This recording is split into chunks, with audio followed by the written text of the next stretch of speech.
gusto mo marinig? O sige.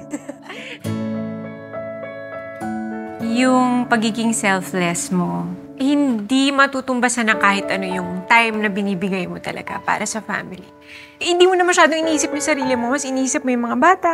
Kahit na gaano ka kapagod, galing ka sa mga nakaka-drain ng mga trabaho. Pero pagdating mo sa bahay, kahit hindi mo ako pinapabangon, ikaw ang magpapalit ng diaper, ikaw ang mag-feed sa mga bata. Sinisigurado mo na okay kaming lahat. So, na-appreciate ko na nagagawa mo yung, syempre, yung alam naman natin, di ba? Yung mga ginagawa ng tatay, yung mga pagkukulang ko. Thank you. Alam ko kung gaano kalaki ang puso mo.